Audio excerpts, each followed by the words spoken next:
ସମସ୍ତଙ୍କୁ ପ୍ରେଜ୍ ଦ ଲର୍ଡ। ମୁଁ ସଞ୍ଜିତ ପରାଶେଠ। ଆଜି ଆମେ ଗୋଟେ ବିଷୟ ଦେଖିବା। ପ୍ରଭୁ ଯୀଶୁଙ୍କୁ କ୍ରୁଶବିଦ୍ଧ କଲା ସମୟରେ ତାଙ୍କ ଦକ୍ଷିଣ ପାର୍ଶ୍ୱରେ ଗୋଟେ ଚୋରକୁ ମଧ୍ୟ ଟଙ୍ଗା ଯାଇଥିଲା। ଆଉ ସେ ଚୋର କ'ଣ କହୁଛି ପ୍ରଭୁ ଯୀଶୁଙ୍କୁ, ଆଉ କି ପ୍ରକାର ସେ ଚୋରର ଉଦ୍ଧାର ହେଉଛି, ସେ ଚୋରଠୁ ଆମେ କ'ଣ ଶିକ୍ଷା ପାଇପାରିବା, ସେ ବିଷୟରେ ଆଜି ଚିନ୍ତା କରିବା। ଆସନ୍ତୁ ଲୁକ ତାର 23 ପର୍ବ 39 ରୁ 43 ପର୍ଯ୍ୟନ୍ତ ଦେଖିବା। Look chapter 23 verses 39 to 43। ଏଠାରେ ଏ ପ୍ରକାର ଲେଖା ଅଛି, ଆଉ କ୍ରୁଶରେ ଚଢ଼ାଯାଉଥିବା ଦୁଷ୍କର୍ମକାରୀମାନଙ୍କ ମଧ୍ୟରୁ ଜଣେ ତାଙ୍କୁ ନିନ୍ଦା କରି କହିବାକୁ ଲାଗିଲା, ତୁ କ'ଣ ଖ୍ରୀଷ୍ଟ ନୁହଁ?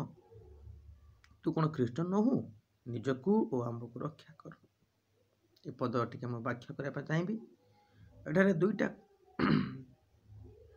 ଦୋଷୀକୁ, ଦୁଇଟା ଚୋରକୁ ପ୍ରଭୁ ଯୀଶୁ ଖ୍ରୀଷ୍ଟଙ୍କ ସହିତ କ୍ରୁଶରେ ମରାଯାଉଅଛି। ପ୍ରଭୁ ଯୀଶୁଙ୍କୁ ଆମେ ଦେଖିବା କହିଲେ ବିନା ଦୋଷରେ ଦଣ୍ଡ ଦିଆଯାଉଅଛି, କିନ୍ତୁ ଦୁଇଟା ଚୋରକୁ ତାଙ୍କର ନିଜ ନିଜ ଭୁଲ ପାଇଁ ସେମାନଙ୍କୁ ଦଣ୍ଡ ଦିଆଯାଉଅଛି। ତ କ'ଣ ହେଲା ଆଗକୁ ଦେଖିବା। ସେ ଚୋରମାନେ ମଧ୍ୟ ପ୍ରଭୁ ଯୀଶୁଙ୍କୁ ପରିହାସ କରୁଛନ୍ତି। ପ୍ରଭୁ ଯୀଶୁଙ୍କୁ କହୁଛନ୍ତି, ତୁ କ'ଣ ଖ୍ରୀଷ୍ଟ ନୁହଁ କି? ତାହେଲେ ତୁ ନିଜକୁ ରକ୍ଷା କର ଆଉ ଆମକୁ ମଧ୍ୟ ରକ୍ଷା କର। এই କଥା ତାଙ୍କ ବାମ ପାର୍ଶ୍ୱରେ ଥିବା ଚୋର କହୁଅଛି। ଏହାର ଅର୍ଥ କ'ଣ? ସେ ଚାହେଁ ଯେ ପ୍ରଭୁ ଯୀଶୁ ମୋତେ ଏଇ କ୍ରୁଶରୁ ଓହ୍ଲେଇ ଦିଅନ୍ତୁ, ମୋତେ ଭଲ କରିଦିଅନ୍ତୁ, ଆଉ ମୁଁ ପୁଣି ଆଉ ଥରେ ସେ ଚୋର ବିଦ୍ୟାରେ ଆଉ ଟିକେ ଏମିତି ଅଧିକ ଚୋରି କରିପାରିବି, ଅଧିକ ଅତ୍ୟାଚାର କରିପାରିବି, ସେ ଚିନ୍ତାରେ ସେ ଅଛି। ପ୍ରଭୁ ତାକୁ ସେଥିପାଇଁ ଅନୁମତି ଦିଅନ୍ତୁ ବୋଲି ସେ କହୁଛି। ତାର ଅର୍ଥ ସେଇଟା। କିନ୍ତୁ ତାଙ୍କ ପ୍ରଭୁ ଯୀଶୁଙ୍କ ଦକ୍ଷିଣ ପାଖରେ ଥିବା ଗୋଟେ ଚୋର କ'ଣ କହୁଛି ଆମେ ଦେଖିବା। କିନ୍ତୁ ଅନ୍ୟ ଜଣକ ତାଙ୍କୁ ଧମକ ଦେଇ ଉତ୍ତର ଦେଲା, ତୁ ସମାନ ଦଣ୍ଡ ତ ପାଉଅଛୁ। ତୁ ଈଶ୍ୱରଙ୍କୁ କ'ଣ ଭୟ ମଧ୍ୟ କରୁନାହୁଁ? ଏଠାରେ ଦେଖିବା, ଯେଉଁ ଚୋର ଦକ୍ଷିଣ ପାଖରେ ପ୍ରଭୁଙ୍କର ଥିଲା, ସେ ଚୋର ପ୍ରଭୁ ଯୀଶୁଙ୍କୁ ସ୍ପଷ୍ଟ ଭାବରେ ନିରୀକ୍ଷଣ କରୁଛି। ପ୍ରଭୁ ଯୀଶୁଙ୍କର ଆରମ୍ଭରୁ ଶେଷ ପର୍ଯ୍ୟନ୍ତ ତାଙ୍କର କଥା ସେ ଦେଖୁଛି। ପ୍ରଭୁ ଯୀଶୁ କି ପ୍ରକାରେ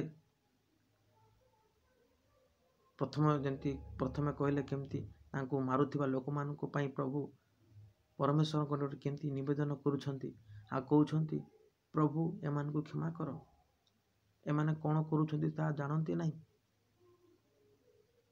ଦେଖନ୍ତୁ, କଥା ଯେତେବେଳେ ସେ ଚୋର ଶୁଣିପାରିଲା, ସେ ଚିନ୍ତା କରିଥିବ, ମୁଁ ତ ଦୋଷ କରିକିରି ଦଣ୍ଡ ପାଉଛି, ହେଲେ ଏଇ ବ୍ୟକ୍ତି ଯେ ବିନା ଦୋଷରେ କ୍ରୁଶରେ ଝୁଲିଛନ୍ତି, ଦଣ୍ଡ ପାଉଛନ୍ତି, ରକ୍ତ ବହୁଛି, ଆମେ ଚାହୁଁଛୁ ଛଡ଼େଇକିରି ଯିବା ପାଇଁ, ଆମେ ଚାହୁଁଛୁ କି ଆମକୁ କେମିତି ଏଠୁ ରକ୍ଷା ପାଇପାରିବୁ ଆମେ।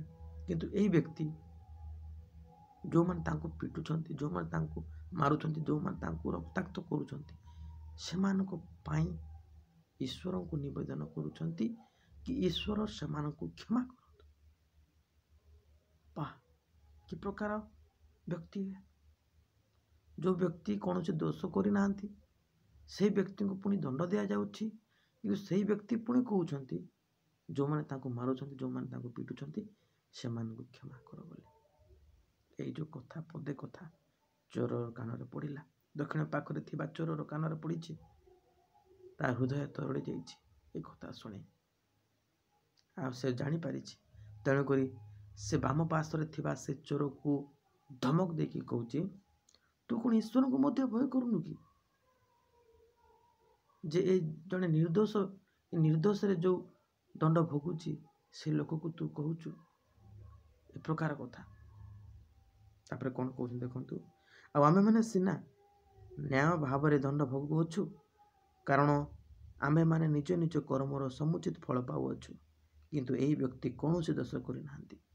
ସେ ଜାଣିପାରିଛି, ସେ ଚିହ୍ନିପାରିଛି ପ୍ରଭୁ ଯୀଶୁଙ୍କୁ, ଯେ ପ୍ରଭୁ ଯୀଶୁ ଯେଉଁ କ୍ରୁଶରେ ମରୁଛନ୍ତି ତାଙ୍କର ନିଜର ଦୋଷ ପାଇଁ ନୁହଁ, କୌଣସି ଭୁଲ କାମ କରିନାହାନ୍ତି, ତଥାପି ସେ କ୍ରୁଶରେ ଚଢ଼ୁଛନ୍ତି, ରକ୍ତ ବୁହାଉଛନ୍ତି। ତାକୁ ସେ ହୃଦୟଙ୍ଗମ କଲା, ଜାଣିପାରିଛି। ଆଉ ସେ ଚୋରକୁ ତାଗିଦ କରି କହୁଛି ଯେ ତୁ ଈଶ୍ୱରଙ୍କୁ ମଧ୍ୟ ଭୟ କରୁନୁ। ଆଉ ଏ ବ୍ୟକ୍ତି ଯେଉଁ କ୍ରୁଶରେ ଝୁଲିଛନ୍ତି ସେଟା ତାଙ୍କ ଭୁଲ ପାଇଁ ନୁହଁ, ତାଙ୍କର ଅଧାର୍ମିକତା ପାଇଁ ନୁହଁ, ନିର୍ଦ୍ଦୋଷରେ ସେ ଝୁଲିଛନ୍ତି। ପାପ ଶୂନ୍ୟ ବ୍ୟକ୍ତି, କିନ୍ତୁ ଆମେ ଯେଉଁ ଝୁଲିଛୁ, ଆମେ ଯେଉଁ କ୍ରୁଶରେ ହତ ହେଇଛୁ, ଆମ ନିଜ ଭୁଲ ପାଇଁ ଆମ ଦଣ୍ଡ ଆମେ ପାଉଛୁ, ଆମ ଭୁଲର ପରିଣାମ ଆମେ ଭୋଗୁଛୁ। କିନ୍ତୁ ଏଇ ଯେଉଁ ବ୍ୟକ୍ତି ବିନା ଦୋଷରେ ସେ ଭୁଲର ବିନା ଦୋଷରେ ସେ କ୍ରୁଶରେ ଝୁଲିଛନ୍ତି। କିନ୍ତୁ ଏଇ ବ୍ୟକ୍ତିଙ୍କର କଥା ତୁ ଶୁଣିଛୁ କି? ସେ କେମିତି କଥା ହେଉଛନ୍ତି?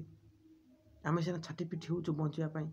ଏ ବ୍ୟକ୍ତି ଯେଉଁମାନେ ତାଙ୍କୁ ମାରୁଛନ୍ତି, ଯେଉଁମାନେ ତାଙ୍କୁ ପରିହାସ କରୁଛନ୍ତି, ସେମାନଙ୍କ ନିମନ୍ତେ ପରମେଶ୍ୱରଙ୍କ ନିକଟରେ ନିବେଦନ କରୁଛନ୍ତି କି ସେମାନଙ୍କୁ ପ୍ରଭୁ କ୍ଷମା କରନ୍ତୁ ବୋଲି। ତାପରେ ଲେଖାଯାଏ, ପୁଣି ସେ କହିଲା, ପ୍ରଭୁ ଯୀଶୁଙ୍କୁ ସେ କହୁଛି, ଚୋର କହୁଛି, ଆପଣ ନିଜ ରାଜ୍ୟରେ, ହେ ଯୀଶୁ, ଆପଣ ନିଜ ରାଜ୍ୟରେ ପ୍ରବେଶ କଲେ ମୋତେ ସ୍ମରଣ କରିବେ। ସେ ପ୍ରଭୁଙ୍କୁ ନିବେଦନ କରୁଛି। ଚୋରକୁ ତାଗିଦ କଲା ପରେ ସେ ପ୍ରଭୁଙ୍କୁ ନିବେଦନ କରୁଛି ଯେ ପ୍ରଭୁ, ଆପଣ ନିଜ ରାଜ୍ୟରେ ପ୍ରବେଶ କଲେ ମୋତେ ସ୍ମରଣ କରିବେ।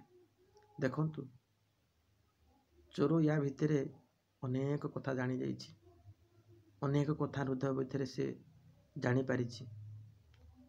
ପ୍ରଭୁଙ୍କୁ ସେ ଚିହ୍ନି ପାରିଛି, ସ୍ପଷ୍ଟ ଭାବରେ ଜାଣିପାରିଛି। ପ୍ରଭୁ ଯୀଶୁଙ୍କୁ ସେ ସ୍ପଷ୍ଟ ଭାବରେ ଜାଣିପାରିଛି। ଯଦି ବା ସେ ପ୍ରଭୁଙ୍କୁ କେବେ ଭେଟିଥିବ ନ ଭେଟିଥିବ ସେଟା ପଛର କଥା, କିନ୍ତୁ ଯେଉଁଦିନ ତାର ସାକ୍ଷାତ ହେଇଛି ଏ ମରୁଥିବା ଅବସ୍ଥାରେ ମଧ୍ୟ ଯେତେବେଳେ ସେ ପ୍ରଭୁଙ୍କୁ ସାକ୍ଷାତ ପାଇଛି, ପ୍ରଭୁଙ୍କର